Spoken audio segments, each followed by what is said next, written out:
Hoy comenzamos mirando al cielo porque en las próximas horas esperamos la llegada de un frente que podría traer intensas precipitaciones a las islas. La borrasca Óscar va a favorecer la llegada de fuertes lluvias y las islas occidentales van a ser las primeras en notarlo.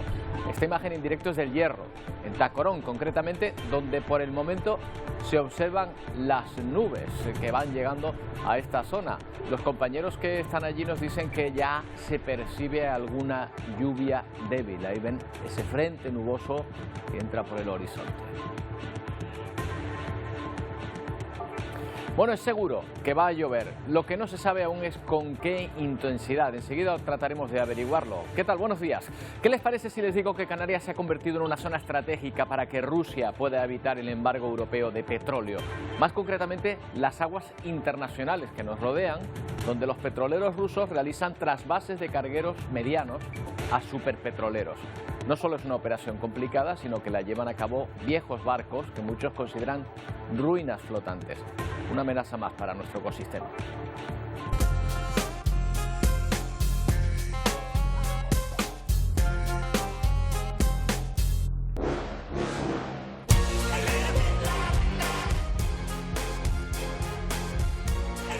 El periódico Cinco Días ha alertado de esta práctica de carga que se habría desplazado desde la zona del estrecho hasta aguas cercanas a las islas para evitar los controles. Además, al realizarse en alta mar, escaparían a cualquier sanción que pudiese caerles. Los viejos cargueros rusos transportan cargas de unos 700.000 barriles. Son solo un tercio de los que pueden almacenar los superpetroleros a los que abastecen. Por lo que llenar cada uno de ellos requeriría de 3 trasvases de estos barcos más pequeños. Una operación no exenta de riesgos, más aún si tenemos en cuenta que estos barcos operan bajo pabellones de conveniencia, con normas de mantenimiento más bajas.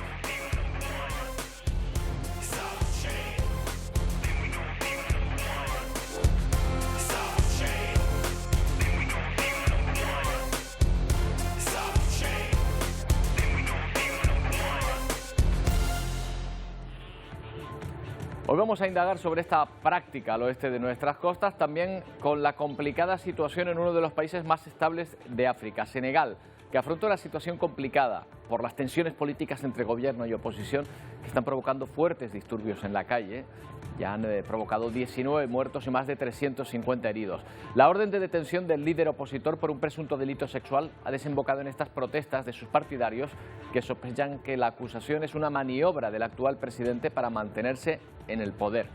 Iremos hasta este lugar. En Kosovo se ha abierto otro frente que nadie sabe muy bien cómo reconducir. La OTAN ha desplegado un contingente de soldados turcos para evitar disturbios de la comunidad serbia, mayoritaria en la zona norte del país, tras unas elecciones municipales que han dado por ganadores a varios alcaldes albano-kosovares. Lo que pasa es que apenas votó un 1% de los electores en esos comicios, boicoteados por la mayoría serbia. Las heridas de la guerra de los Balcanes, ya ven, siguen aún sin cerrar en muchas zonas de este territorio.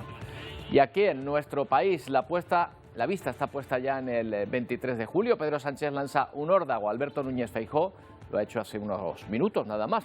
Le propone un debate cara a cara semanal desde el próximo lunes hasta el día de las elecciones, lo que sumaría un total de 7 debates televisados. Debatir, no monólogos, debates limpios, debates equilibrados. Y por eso hoy aquí quiero proponer que estas sean las elecciones de los debates democráticos. Al menos 12 personas han muerto tras el colapso de una mina en el sureste de Venezuela a consecuencia de las fuertes lluvias de la última semana. La mina está ubicada en el estado venezolano de Bolívar, se inundó el miércoles, pero los equipos de rescate no pudieron terminar los trabajos de recuperación de los cuerpos hasta este fin de semana. 112 personas pudieron sobrevivir. Según el gobierno, la mina estaba clausurada desde hacía mucho tiempo, pero al parecer se abrió de manera rudimentaria por mineros sin experiencia en busca de oro.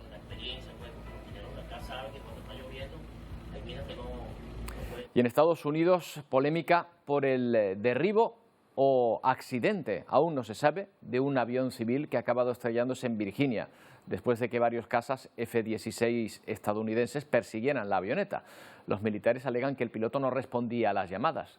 De hecho, lo que trascendió en un principio era que los propios aviones derribaron el aparato, que estaba registrado a nombre de una empresa de Florida. Pues bien, su propietario, un hombre de 75 años, ha manifestado que a bordo iban su hija, su nieta de 2 años y una niñera que volvían a su casa de Nueva York tras una visita familiar en Carolina del Norte. Y Australia ha indultado a una madre acusada de matar a sus 4 hijos. La juez la ha declarado inocente después de pasar 20 años en la cárcel y gracias al análisis, al aporte científico de una médico española, de una investigadora de nuestro país. La investigación de Carola García de Vinuesa ha logrado establecer una duda razonable sobre las condenas al sugerir que las muertes están ligadas a raras anormalidades congénitas. El caso de la que sería hasta ahora la peor asesina en serie de Australia se convierte de esta forma en el mayor error judicial de su historia reciente. Bueno, y vamos a ver ahora la situación en Senegal, donde los fuertes disturbios han provocado ya 19 muertos y más de 350 heridos. El gobierno ha desplegado a las Fuerzas Armadas después de que la revuelta popular que comenzó el jueves se extendiera por las principales ciudades con fuertes enfrentamientos entre el gobierno y los partidarios del principal líder opositor a quien pretenden encarcelar. Dakar trata de limpiar los restos del caos. La oleada de protestas iniciada tras la condena a 2 años de cárcel al líder de la oposición han transformado la capital senegalesa en un campo de batalla. Gruesas columnas de humo negro engullen la ciudad y numerosos comercios han sufrido saqueos. Este supermercado acabó en llamas y con las estanterías vacías tras el paso de la turba enfurecida. También sufrió destrozos esta gasolinera. Los comerciantes temen nuevas represalias. Vives asustado porque no sabes cuándo va a llegar la multitud y te quita la mercancía, cuenta el propietario de este almacén de comida. Lo que sucedió aquí es preocupante, dice esta vecina. 19 personas han muerto y más de 350 han resultado heridas. La policía cifra en 500 las personas detenidas. Los jóvenes que exigen la liberación de Sonko y la dimisión de Macky Sall como presidente del gobierno hablan de un momento histórico. Mientras que Naciones Unidas y la Unión Africana han hecho sendos llamamientos para que regrese la paz social, hasta ahora infructuosos. Bueno, pues ya ven que la situación es complicada. En este país, en Senegal, está nuestro compañero Pepe Naranjo, con quien hablamos a continuación. ¿Qué tal, Pepe? ¿Cómo estás? Buenos días. Hola, ¿qué tal? Buenos días. ¿Te han pillado muy cerca las manifestaciones, los enfrentamientos de donde tú vives? Sí, porque la universidad está a menos de 1 kilómetro de aquí y fue uno de los puntos calientes del otro día. Está el barrio de Medina. Es que en realidad el jueves y viernes prácticamente en todos los barrios hubo incidentes y lo que hablaban en la crónica, ¿no? Era impresionante ver las columnas de humo que se elevaban, ¿no? De fruto de los incendios, de las barricadas. Prácticamente toda la ciudad ha habido incidentes. No, claro, es que son 19 los muertos. No sé si allí manejan las mismas cifras. Bueno, hay una cierta disparidad, pero bueno, el gobierno confirma 16 fallecidos en los jueves, viernes y sábado. Ayer aparentemente no hubo ningún fallecido y desde la oposición hablan de 19, pero bueno, 3 arriba, 3 abajo. Yo entiendo que estamos hablando ya de una cantidad lo suficientemente importante como para que alguien trate de poner cordura a toda esta situación, ¿no? Estamos hablando de 16 muertos confirmados, 357 heridos también confirmados y en torno a 500 personas detenidas. Y la enorme incertidumbre de lo que pueda pasar en estos días. Claro, la mecha de esta situación es la orden de detención contra el líder opositor, Sonko. Dicen sus, bueno, como hemos podido hablar contigo en ocasiones, sus partidarios que esto es una maniobra para que no se presente a las próximas elecciones. Pero, ¿él dónde está? ¿Lo han podido detener o está escondido? Pues mira, justo el sábado estuvimos un grupo de periodistas con el ministro del Interior senegalés y le hicimos esa pregunta porque aparentemente, en principio, todo apunta a que está en su domicilio, incomunicado, no puede comunicar con el exterior, pero no existe realmente una orden de arresto contra él. Lo que sí que hay es una... previsiblemente que tenga que ingresar en prisión fruto de la condena de la semana pasada de 2 años, pero hasta ahora no se ha producido esa orden, con lo cual sería un arresto, bueno, pues que si no es ilegal, al menos bordea la legalidad, ¿no? Y luego, la gran preocupación, Roberto, en este momento en Senegal es la violencia policial.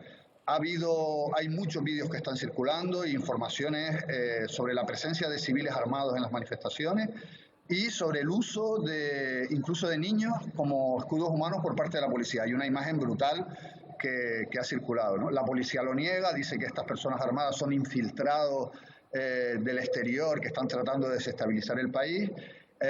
Incluso, bueno, el ministro llegó a decir que ese niño que estaba siendo usado por la policía como escudo humano, que podría estar siendo salvado por la policía, lo cual evidentemente no casa con las imágenes que estamos viendo y por tanto la preocupación por esa violencia, que es una violencia muy intensa por parte de la policía, es enorme en este momento.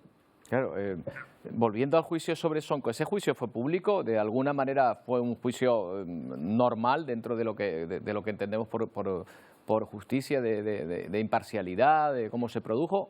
¿O no? ¿O la condena llegó de repente y por otros trámites? Hay numerosas cuestiones sobre la mesa sobre ese juicio. De entrada, el propio Sonko no estaba presente en la sala porque él se había negado ya a colaborar con la justicia, alegando que no se sentía seguro, de que había habido numerosos incidentes cada vez que tenía que ir a declarar. Y luego él había sido acusado de violación y de amenazas de muerte y sin embargo no ha sido condenado por las acusaciones que se habían vertido contra él. Ha sido condenado por un tipo penal que es corrupción de la juventud, que existe en el Código Penal senegalés, pero que suena todo, digamos que todos los indicios apuntan a que es una condena en el que hay un alto componente político, de que como ya hay dos opositores que habían sido excluidos de las carreras presidenciales en el pasado, precisamente por Macky Sall, todo apunta a que aquí hay un componente político y que la justicia, digamos que ha actuado con poca imparcialidad en este caso. Claro, tiene toda la pinta, además con precedentes, como bien nos estás diciendo, con otros líderes opositores. Oye, otra cosa que puede estar afectando muchísimo a los ciudadanos de este país es los cortes que están habiendo en Internet. ¿Hasta qué punto el acceso a las redes se está entorpeciendo, Pepe? Bueno, pues todo comenzó con la suspensión de las redes sociales, de ciertas aplicaciones como Facebook, Twitter, WhatsApp, etcétera. Eso ya ha tenido un impacto, pero se solventó, la mayoría de la gente se instaló las VPN para poder funcionar y se solventó. Pero ayer se produjo el corte de Internet a través de datos, o sea, cuando estás en la calle el Internet está muy perturbado, no puedes conectar, no puedes navegar, con lo cual solamente puedes navegar cuando estás en tu casa o en algún sitio con wifi, como estoy yo ahora, ¿no? Esto, claro, está teniendo un enorme impacto ya no solo en las comunicaciones, sino en el trabajo, en la vida diaria, ¿no? de mucha gente que se conecta a través de Internet para casi todo, ¿no? Y es una muestra evidente de la preocupación enorme que hay en el gobierno por estas manifestaciones que se pueden seguir produciendo a lo largo de esta semana. Y yo creo que todo va a girar en torno a si finalmente Ousmane Sonko es enviado o no es enviado a prisión y sobre todo lo que muchos intelectuales y el alcalde de Dakar y mucha gente le está pidiendo ya al presidente, y es que de una vez por todas diga que no se va a presentar a un tercer mandato, lo cual sin duda contribuiría mucho a que esto se pacifique. Claro. Pero hasta ahora no ha dicho nada, ¿no? Y todo el mundo espera que haga algún tipo de declaración para poner un poco de calma y un poco de paz, ¿no? Ojalá que llegue pronto. Estaremos atentos a lo que allí ocurra. Muchas gracias, Pepe. Un abrazo. Gracias a ti. Un abrazo.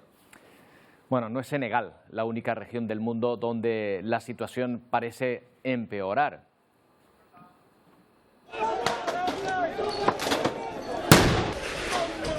Estos son disturbios también en Kosovo, en los Balcanes. En las últimas semanas hemos visto disturbios en el norte de esta región, en una zona donde la mayoría de la población es serbia. Estos serbios han boicoteado las elecciones municipales que han tenido lugar, de manera que muy poca gente fue a votar, apenas el 1%. No obstante, se celebraron y fueron elegidos alcaldes albano-kosovares, minoría en ese área, pero que sí fueron a votar.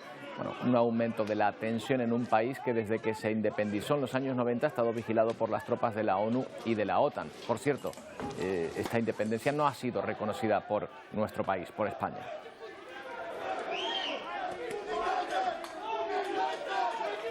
Bueno, pues han llegado tropas turcas que tratan de evitar nuevos enfrentamientos. Vamos a echar un vistazo al mapa, tanto a Kosovo al sur, para mostrarle entre Kosovo y Serbia cómo está situada ahora mismo, cómo se está produciendo esta situación. Bueno, aquí tienen Serbia, justo debajo esta región de Kosovo, que se independizó, aunque no todos los países la han reconocido, y dentro de este país de Kosovo, esta zona norte. Todo esto formaba parte de la antigua Yugoslavia. De hecho, Kosovo era una parte de Serbia en su momento, lo que pasa es que poblada por mayoría de albaneses. Pues bien, se independizó unilateralmente, con mucha discusión internacional, con la guerra de los Balcanes entre medio, y la ONU aceptó finalmente esa independencia. La propia Serbia, Rusia, España, muchos países latinoamericanos nunca han aceptado ese estatus. Dentro de Kosovo, el norte, es la mayoría serbia donde estamos hablando que se han producido estas elecciones y donde se están produciendo ahora mismo los problemas. Como esos disturbios han ido a más, para ayudar a los soldados de la OTAN, se ha llegado de Turquía otros 350 soldados para sofocar las protestas. Actualmente, la Alianza Atlántica cuenta con casi 3.800 efectivos en la región. También un convoy militar cargado de material se dirige a este país por tierra. Aunque a esta hora la imagen se da, como pueden ver, en Leposavić Bekan, localidades del norte, y es bien distinta a las de la semana pasada, donde los disturbios se apoderaron de las calles. Ahora aparentemente reina la tranquilidad dentro de un ambiente tenso. Por si la situación vuelve a torcerse, centenares de soldados están también vigilando esta zona.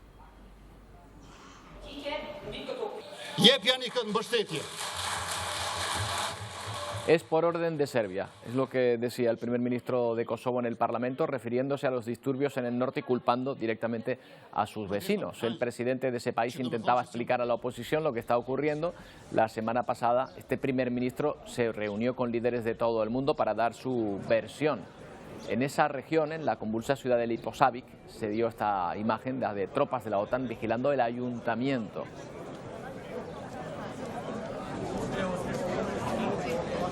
Una situación complicada que no sé si tiene fácil arreglo. Desde luego, fácil no será. Esperamos que arreglo sí. Fernando Cocho es analista de inteligencia, experto en seguridad nacional. ¿Qué tal? Fernando, buenos días.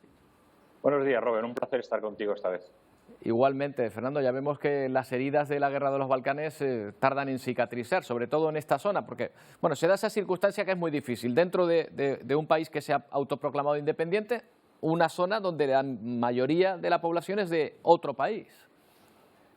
Correcto. Además es un tema que ya lleva latiendo desde la caída del Imperio Austrohúngaro. O sea, imagínate cuánto tiempo lleva esto. Perdón. Y es un tema que es no solo difícil de resolver, sino que es irresoluble.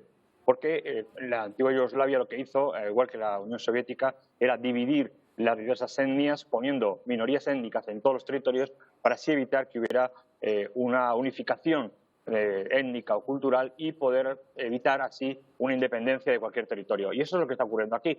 Serbia, evidentemente, tiene a su minoría étnica en el norte de Kosovo y, evidentemente, no va a permitir que no tenga una independencia administrativa que en el futuro se pudiera anexionar con Serbia. Es prácticamente eso. Y en otra parte, Kosovo, que no se ha independizado solo porque ha querido, sino porque ha sido ayudado por Estados Unidos, básicamente, a pesar de que ahora Estados Unidos igualmente les insta a negociar con los serbios, pues ahí está, intentando formar un país que pudiera penetrar en la Unión Europea y pudiera penetrar en el futuro de la OTAN. Dos cosas son imposibles, puesto que no se puede admitir a ningún país que tenga un conflicto étnico, llamémoslo así, o cultural dentro de la Unión Europea ni dentro de la OTAN. Y en eso está Kosovo, intentando llegar a un acuerdo administrativo con Serbia, con los serbios, del norte, y veremos si lo consiguen o no. El tema es que si consiguen esa independencia administrativa y se logra la paz, el siguiente paso que los serbios han declarado es el desgajamiento de esa zona de Kosovo para unirse a Serbia, como es su deseo desde el principio de los años 90. Por tanto, es una resolución prácticamente imposible. Claro, una solución, por lo menos que contente a todos, es prácticamente imposible. Bueno, todo este conflicto parte de unas elecciones municipales, en la que, claro, los serbios no participan y, lógicamente, si ellos no participan, los alcaldes que son elegidos son albano-kosovares. Lo que ocurre es que ha votado apenas un 1% de la población, Fernando. Correcto. Ha votado un poquito más, un 2,6%, pero igualmente es irrisorio.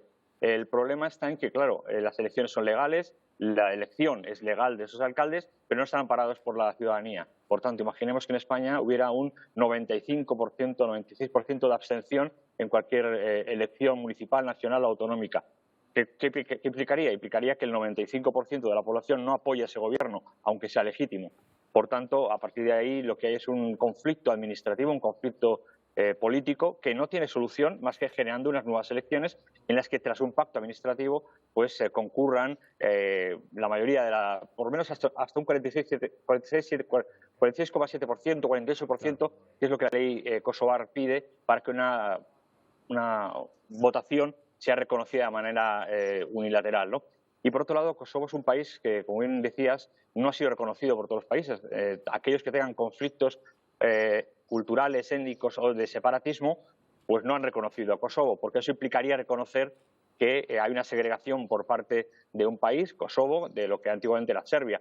Y eso implicaría, por ejemplo, en el caso de España, que a lo mejor pues muchos pensarían que puede hacer lo mismo el País Vasco o Cataluña. Claro. Por tanto, España no ha reconocido a Kosovo, como otros países que tienen problemas también con diversas partes de su territorio, pues no lo han reconocido. Solo Estados Unidos, en virtud de intereses políticos nacidos de la guerra de Kosovo de su época, ¿no? La guerra de Bosnia-Herzegovina, y que en su momento beneficiaba para dividir a Serbia, y ahora no les beneficia, como únicos adalides de apoyo a Kosovo, que Kosovo esté en conflicto. Pues ahora les piden que negocien con el norte serbio, dado que Serbia ya va por un camino más democrático que antes. Claro, de hecho, no es la ONU quien está, por ejemplo, ahora tratando de pacificar este territorio, sino es la OTAN, que lo que ha hecho además es enviar un contingente de soldados turcos. Yo no sé si esto es echar más madera al fuego o no. ¿Tú crees que efectivamente servirá para aplacar los ánimos? Servirá para controlar y que no haya disturbios graves o conflictos graves o ataque a alcaldes o a esa minoría albano-kosovar que en estos momentos administrativamente está en el poder. El tema está en que, como bien dices, son miembros de la OTAN, no son soldados de la ONU, no es tropa de interposición. Por tanto, las reglas de enfrentamiento no son de la ONU, son de la OTAN. Y las reglas de enfrentamiento de la OTAN en un conflicto pues son totalmente diferentes. Eso demuestra que la Unión Europea en su momento no estaba unificada y tampoco la ONU aceptaba esa decisión de declaración de Kosovo como país independiente y, por tanto, no avaló el que llevaran los cascos azules. Y por otro lado, esas tropas están ahí desde la época, prácticamente con relevos, desde la época de la guerra de Bosnia-Herzegovina. Estamos hablando de hace 91, 92, 93 y estábamos hablando de un conflicto latente que muy difícilmente va a resolverse. Por vía pacífica solo hay una solución: elecciones, secesión administrativa, que no van a permitirse. Y, por otro lado, si no, volveríamos a entrar no en un conflicto de guerra civil, porque no hay fuerza suficiente por parte de los serbios, pero sí que a lo mejor un apoyo, una resistencia y obstaculización administrativa por parte de los serbios del norte, apoyados evidentemente por Serbia, que no olvidemos es un aliado tradicional, no solo cultural, sino ideológicamente de Rusia.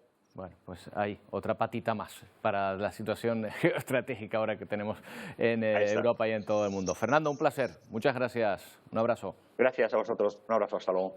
Bueno, otro asunto nos hace mirar más cerca. En la Audiencia Provincial de Las Palmas continúa hoy el juicio por el crimen de Romina Celeste hace 4 años en Lanzarote. Segunda sesión hoy, tras la confesión el pasado viernes de su marido, que reconocía haberla asesinado.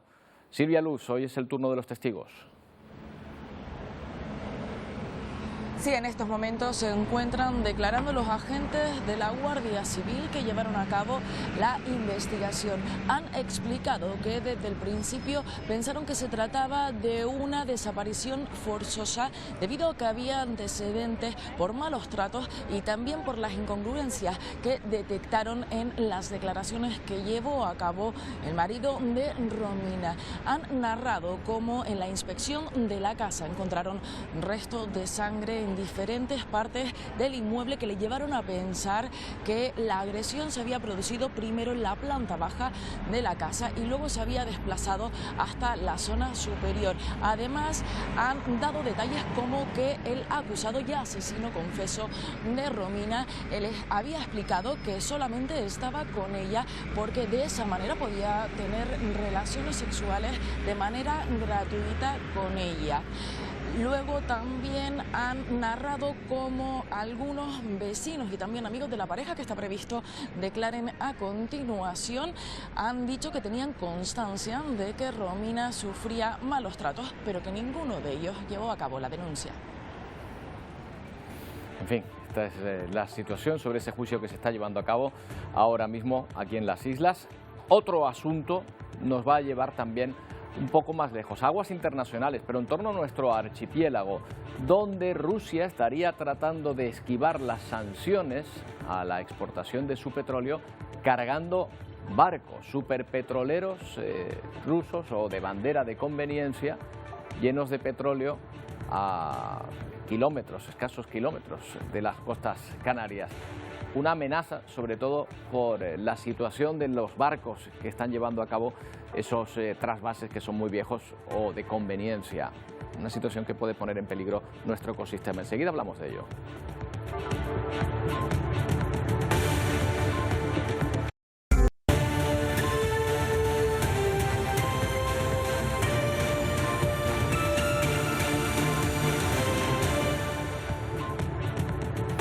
La guerra en Ucrania sigue estando de triste actualidad. Una niña de tan solo 2 años ha fallecido este domingo tras un nuevo bombardeo ruso. Los problemas se multiplican para Moscú, cuyas tropas están siendo incapaces de contener el avance de los combatientes anti-Kremlin en la región de Belgorod. Y todo cuando vuelven a sonar campanas sobre un posible inicio de la contraofensiva ucraniana.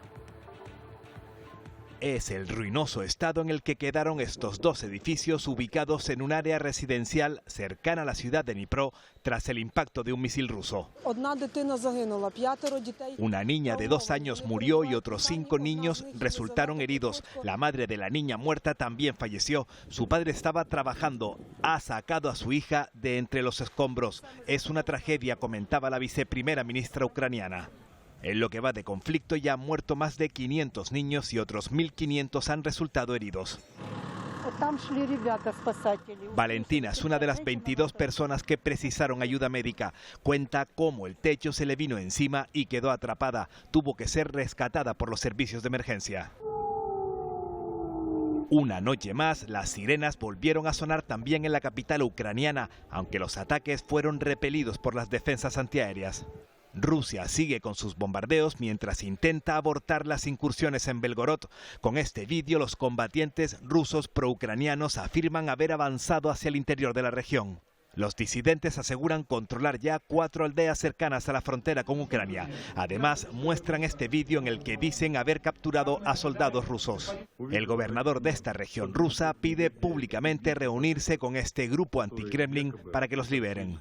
Y todo mientras continúa la incertidumbre sobre la anunciada contraofensiva de Ucrania. Rusia afirma haber rechazado una ofensiva a gran escala de las fuerzas ucranianas en la región de Donetsk. Moscú dice haber eliminado a más de 250 soldados. Kiev no se ha pronunciado al respecto por el momento. En su lugar, pide silencio a través de este vídeo. Las autoridades solicitan a los ciudadanos que no compartan imágenes o filmaciones que desvelen la ubicación de los sistemas de defensa antiaérea. A los planes les encanta el silencio. No habrá anuncio del comienzo, se advierte en el montaje.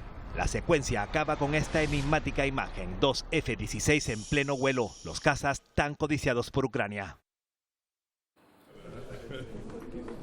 Ahí tienen al cardenal italiano Matteo Zuppi, es la persona designada por el Papa Francisco para llevar a cabo una misión de paz que ayude a poner fin a la guerra en Ucrania. El representante del Vaticano va a viajar hoy mismo a Kiev para reunirse con las autoridades ucranianas. Zuppi fue nombrado cardenal en 2019, ha sido elegido presidente de la Conferencia Episcopal Italiana el pasado año. Buon pomeriggio a tutti. Bueno, una derivada de esta situación de guerra en Ucrania, el embargo de petróleo a Rusia. Nos vamos a fijar precisamente en el comercio de petróleo mundial, que hoy es noticia por varias cuestiones. La primera de la que hablamos es que a Arabia Saudí no le salen las cuentas y vuelve a recortar su producción. Antonio Cárdenas, me imagino que para que suban los precios, ¿no? Claro, ¿qué tal, Roberto? Esto son leyes económicas, ¿no? Si la demanda es más o menos igual o sube y recortan la oferta, pues sube los precios. Eso es lo que busca Arabia Saudí. Lo que pasa es que las matemáticas no siempre salen como uno espera. La OPEP lleva 12 meses haciendo esta operación, recortando la producción en diferentes países. Arabia Saudí es uno de los países que forman parte de esa OPEP+, y en este caso se queda solo Arabia Saudí haciendo esta operación para intentar efectivamente que los precios suban. Ahora mismo el precio del barril de la OPEP está en el entorno de los 73 y pico dólares. Hoy ha subido un poco después de este anuncio, pero el objetivo es que llegue a más de 80. Ya el objetivo para ellos seguramente sería que estuviese el precio como en 2008, que estuvo en 140 euros, aunque es verdad que que después de la guerra de Ucrania, después del inicio de esa invasión, bajó a 12 euros. Bueno, ahora está en el alrededor de los 70 y pico y quieren que llegue a 80. Y precisamente esa subida de precios es lo que está esperando Arabia Saudí y también que favorezca al resto de los países de la OPEP, entre los que está Rusia también. Bueno, los analistas dicen que este recorte de Arabia Saudí puede beneficiar a otros exportadores como Rusia, que sigue buscando su camino para eludir las sanciones internacionales. Lo que pasa es que uno de esos caminos, Antonio, resulta que pasa por aquí, por Canarias, ¿no? Sí, bueno, es esa ruta, ¿no? Hemos visto como en los últimos meses, desde que empezó la invasión, Europa le ha cortado un poco el grifo, literalmente, porque los oleoductos de ese petróleo, también del gas, pero el petróleo de Rusia que venía hacia Europa ya no está, ¿vale? Entonces Rusia ha encontrado en la India, y lo hemos señalado en amarillo, en China, en Singapur, también en Turquía, sus principales clientes para ese petróleo. ¿Y qué hace? Esta ruta de barcos que salen desde las costas rusas, desde sus puertos, recorren pues ese camino del Mar Báltico, Canal de la Mancha y llegan hasta las proximidades de España. Al principio, hace no mucho tiempo, estos barcos llegaban y se colocaban para hacer sus trasvases en Ceuta, ¿no? En el estrecho de Gibraltar. La zona del estrecho. Claro, y ahí ocurrió que se vieron con sanciones y con restricciones. Así que esos trasvases los están haciendo ahora en las zonas cercanas a Canarias. No todo el comercio mundial de petróleo de Rusia, aproximadamente un 10%, y se ha documentado en los últimos meses que al menos 4 barcos han estado ahí. Bien, esto es lo que ocurre. Este es ese trasvase, Roberto. De las costas de Rusia parten barcos un poco más pequeños y por cada 3 barcos cargados de petróleo da para cargar uno en esas proximidades de Canarias, que sigue su ruta, fíjate, la ruta larguísima por el Atlántico Sur a través del Índico y llegando a esos puertos, esos demandantes de petróleo en Asia. Claro, lo que ocurre es que esos pequeños cargueros rusos no están en el mejor estado, tienen una bandera de conveniencia que les exige, pues en principio, pocas inspecciones. Y claro, ahí está el peligro, porque esos trasvases tampoco será una operación sencilla. Claro, ahí está el peligro y están poniendo la lupa, no solo está poniendo la lupa España, sino también las compañías de seguros y también la Unión Europea poniendo la lupa ahí. Bueno, y ahora vamos a lo siguiente, que es qué está haciendo Rusia con ese comercio. Fíjate, los ingresos rusos han bajado un 40% desde el inicio de la guerra de Ucrania. Es decir, aunque están encontrando las rutas, el comercio exterior de Rusia de petróleo ha bajado. ¿Qué ha pasado? Que la Unión Europea ha reducido 1,5 millones los barriles diarios que le compraba a Rusia, sobre todo por esos conductos, esos oleoductos. La mayor cantidad del comercio exterior de petróleo ahora mismo de Rusia se va a estos países, a Turquía, a la India y a China. Veíamos cómo esas rutas de comercio por barco acababan en China, también en la India y en Singapur. Dice Rusia que ahora mismo está en su máximo histórico de comercio por barco con esos 3.720.000 barriles, y esto es lo que tú comentabas. Esa flota fantasma de 600 petroleros que, como tú decías, Roberto, no son petroleros que estén en su mejor estado. Los petroleros que ahora mismo no pueden comerciar sí son los que tenían seguros vigentes y los que estaban en buen estado. Estos con seguros no vigentes o seguros restringidos y con mal estado son los que están haciendo esa ruta atlántica y que algunos de ellos están trasvasando petróleo muy cerca de Canarias. Algunos expertos hablan de que esos barcos son auténticas ruinas flotantes, y los tenemos aquí al lado haciendo operaciones delicadas de trasvase de petróleo. Vamos a preguntarle por este asunto a Fernando Ruiz Gálvez Villaverde, que es socio del despacho Ruiz Gálvez Abogados y es especialista en Derecho Marítimo y Contaminación Marítima. ¿Qué tal? Buenos días.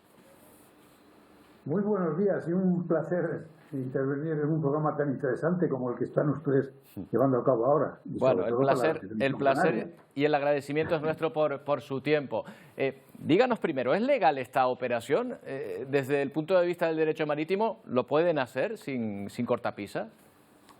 Pues vea usted, desde un punto de vista estrictamente jurídico, tanto a nivel nacional como internacional, que es el que nos interesa, la operación es legal. La operación es legal, porque si no lo fuera, sería susceptible de persecución por parte de las autoridades marítimas de los estados ribereños.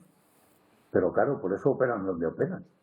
Operan en aguas libres del alta mar, que según el Convenio de Jamaica, de Montego Bay del 82, es patrimonio de la humanidad. Entonces, claro, en el alta mar solamente se puede intervenir en el momento que se produzca un siniestro, bien de contaminación por hidrocarburos, bien de daños causados por otro tipo de sustancias peligrosas. Pero el tema es que se produzca un siniestro. En base al convenio de intervención de 1969, se podía intervenir los estados ribereños para prevenir o minimizar los daños producidos por esos siniestros. Claro. Eso creo que es un poco una panorámica general. Claro, Fernando, lo que nadie quiere precisamente es un siniestro. ¿Cuál es el mayor peligro ahora mismo? ¿La operación de trasvase en sí, en alta mar, o el estado de los barcos de esa aparente flota fantasma rusa que lo están llevando a cabo? Apunta usted muy acertadamente las dos circunstancias fundamentales a las que habría que unir otras. No solamente es el estado de los buques, verdaderas catástrofes, como ha dicho usted muy bien en el programa, se ha apuntado ahí, sino también el peligro inherente a la propia carga. Son mercancías peligrosas. El hidrocarburo es una carga peligrosa.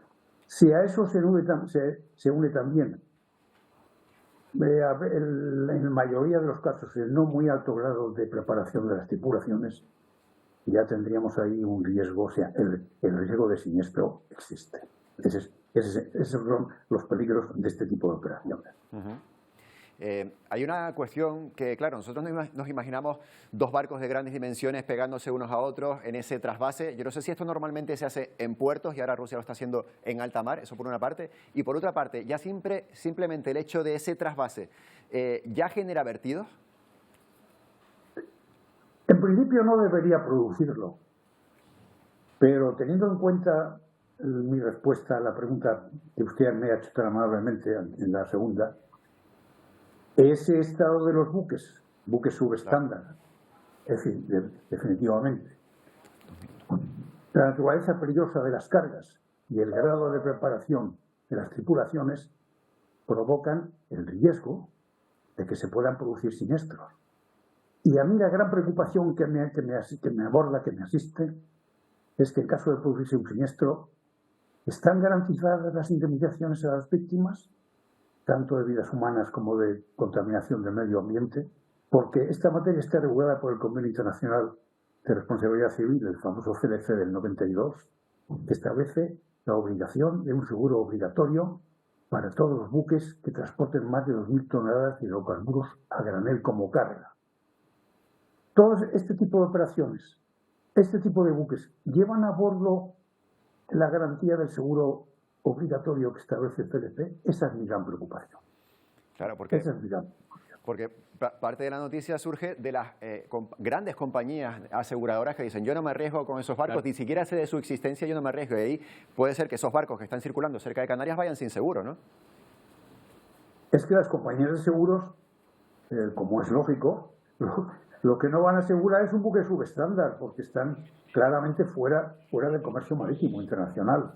Los buques tanque, que como ustedes saben perfectamente, son buques de doble casco, con toda garantía de seguridad marítima y de lucha contra la contaminación, derivada de los graves siniestros como fue el del Prestige o del Erika, con sus grandes paquetes de medidas jurídicas, ¿no? Pero Fernando, de manera que, claro, sí, a ver, me está usted diciendo que nosotros para ir en coche tenemos todos que tener un seguro, porque si no, la que nos cae, y para llevar un barco de 700.000 barriles de petróleo pueden ir sin un seguro con que compensar cualquier accidente. Muy buen ejemplo el que pone usted del coche, efectivamente. Para ir en su vehículo, por cada lo uno menos lo que sabe, ¿no? tiene usted que tener un seguro. Pero es que además, en el tema en el que se asegura a los buques que no son subestándar, buques perfectamente clasificados por las sociedades de clasificación, perfectamente controlados por la Organización Marítima Internacional, etcétera, estos buques que pasan controles continuos son buques estándar, plenamente adecuados a la navegación marítima y a prevenir la seguridad y la lucha contra la contaminación. Pero es que yo no estoy muy seguro. Yo no puedo asegurar que todas estas operaciones de tipo subestándar pues puedan estar todas aseguradas, ¿no? No se lo puedo.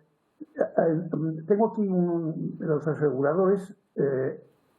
Le puedo llegando un poco la consideración de este tema, estimo que un asegurador no asegura estos buques. Los aseguradores no creo que aseguren estos buques. Para mí, no aseguran estos buques.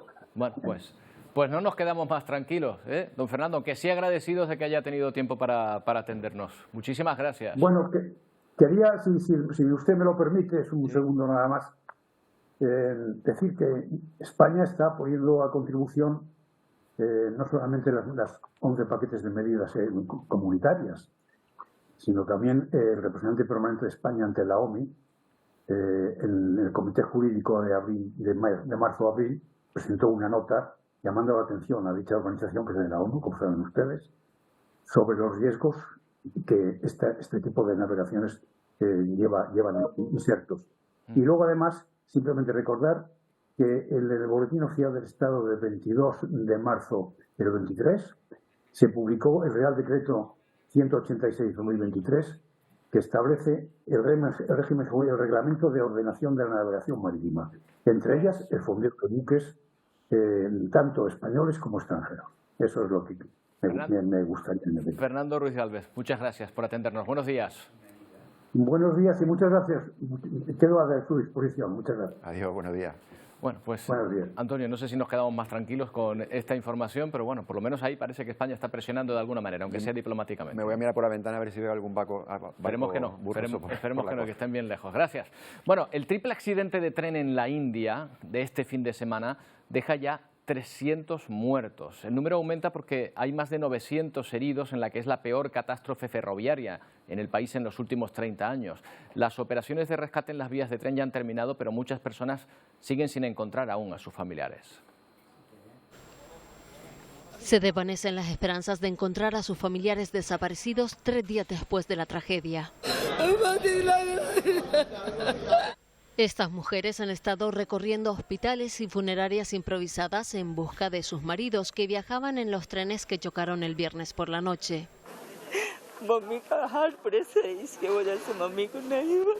Los cadáveres yacen en el suelo tapados con telas mientras sus seres queridos tratan de identificarlos a través de fotografías. Ya son cerca de 300 personas las que han muerto en el peor accidente ferroviario en la India en 3 décadas. La colisión se produjo entre 2 trenes de pasajeros y un tren de carga en el este del país. El primer ministro ha ordenado una investigación exhaustiva. Mientras que el de transportes ha anunciado compensaciones económicas para las familias.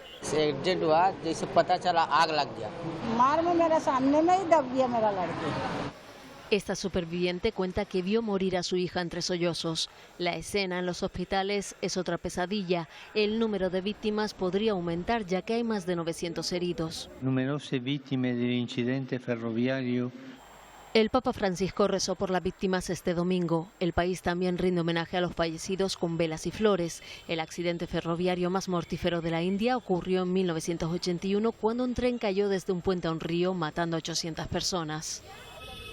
Bueno, enseguida les hablamos de la borrasca Óscar y de la cantidad de agua que puede dejar en Canarias. Los expertos oscilan entre mucho y muchísimo, pero bueno, enseguida lo vemos. Antes saludamos a nuestros compañeros de Ponte al Día. Wendy, Pedro, ¿qué tal? Buenos días. ¿Qué tal, Roberto? Hola, muy buenos días. Pues arrancamos esta semana también muy pendientes de esa borrasca Óscar, pero ponemos el foco también en la denuncia que realizan diversos colectivos con movilidad reducida en el puerto de la Cruz, en la isla de Tenerife. Aseguran que la proliferación de terrazas está dificultando su tránsito habitual por algunas calles del municipio. Estaremos allí con ellos para escuchar esa denuncia. También hablaremos de las agresiones que, por desgracia, sufre el personal sanitario. Unas agresiones en las que también en muchos casos se ven involucrados los agentes de seguridad que se encuentran en centros de salud y hospitales. Hoy hablaremos con ellos para conocer en primera persona su situación y también más asuntos hoy en Ponte al Día. Así es, vamos a estar a las puertas de la Audiencia Provincial de Las Palmas siguiendo pues muy pendientes esa segunda jornada del juicio por el asesinato de Romina Celeste. Hoy es el turno para los testigos, peritos y bueno, pues muy pendientes de que quizás esta hoy sea la última jornada tras la declaración de Raúl Díaz en la que asumía todos los hechos. Estos y más asuntos en Ponte al Día, como siempre, a las 12 en punto. Hasta ahora. Hasta ahora. Hasta ahora, compañeros. Bueno, el viernes hablábamos, Emilia, ¿qué tal? Buenos días.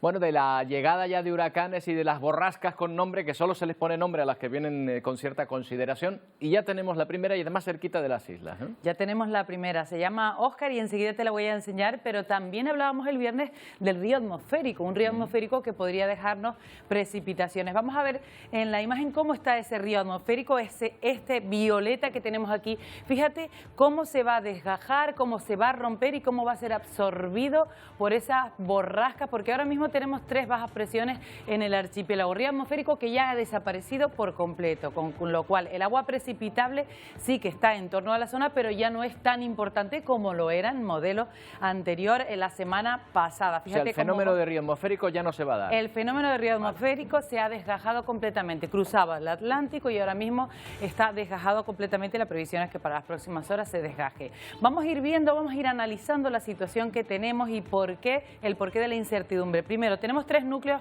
ahora mismo de bajas presiones. Uno principal, que es este de aquí, esto es vapor de agua, y 2 secundarios. Estos núcleos, estas son masas de aire que tenemos aquí, con más frío, más rojo, aire más frío, más cálido, verdoso aquí. Bueno, pues tenemos 3 núcleos en torno a una borrasca y Óscar está detrás, ni siquiera está en esta imagen. Óscar va a ser la que entre por el oeste y succione, absorba estos 3 centros de bajas presiones y se convierta en esa borrasca con nombre, con ese centro tan profundizado, ¿verdad? Entonces, o sea, Óscar va a absorber estas 3 y se va a convertir en una más grande. Se convierte en una, vale, se retroalimenta con ellas, podríamos decirlo, se profundiza y entonces pues se le da nombre, que se lo ha dado a la Agencia Estatal de Meteorología. Vamos con el siguiente modelo porque esta situación es una situación que es de mucha incertidumbre. Decías tú hace un momento, puede llevar entre mucho, bastante o incluso poco, porque fíjate, los modelos no se ponen de acuerdo. Hasta el día de hoy, esta imagen que tenemos aquí, este es el modelo americano, mañana martes a las 12 del mediodía. Este es el modelo europeo, mañana martes a las 12 del mediodía. O sea, ni siquiera entre los meteorólogos se ponen de acuerdo sobre lo que puede pasar. Estos no son meteorólogos, estos son modelos matemáticos. Bueno, fíjate. Pero los habrán elaborado, ¿no? Lo elaboran ordenadores de altas capacidades para poder meter los parámetros. Fíjate que en este todavía están los centros de bajas presiones divididos y en el europeo, ya conforman al mismo tiempo, la misma fecha, ese centro de bajas presiones. ¿Quién dice que va a llover más, los americanos o los Pues europeos? Mira, en principio, al principio de la semana pasada, los americanos decían que nos iba a caer la mundial y los europeos no se arriesgaban tanto. A día de hoy, los americanos la echan un poquito para afuera, sí es verdad que toca La Palma, pero los europeos se adentran un poquito más hasta Tenerife. Entonces, claro, de ahí lo hemos puesto para que vean la dificultad que hay, incluso con los propios modelos matemáticos, de que no se ponen de acuerdo de hasta dónde nos va a llegar y no nos va a llegar. Y luego está la incertidumbre que da que estemos rodeados de mar, que la mayor parte de esas precipitaciones pueden caer al mar. Y lo vamos a ver enseguida con otro modelo. Pero vamos a avanzar con lo que les hemos preparado hoy, porque ya mañana y hoy mismo, desde esta noche a las 0 horas, tenemos avisos meteorológicos. La Agencia Estatal de Meteorología ha emitido avisos naranja por viento oeste-suroeste de La Palma y Cumbre, y también en suroeste y cumbres de Tenerife. Rachas de más de 90 kilómetros por hora que se pueden acelerar con el relieve, Roberto. Es el alisio invertido. En lugar de venirnos por el nordeste, ahora tenemos suroeste.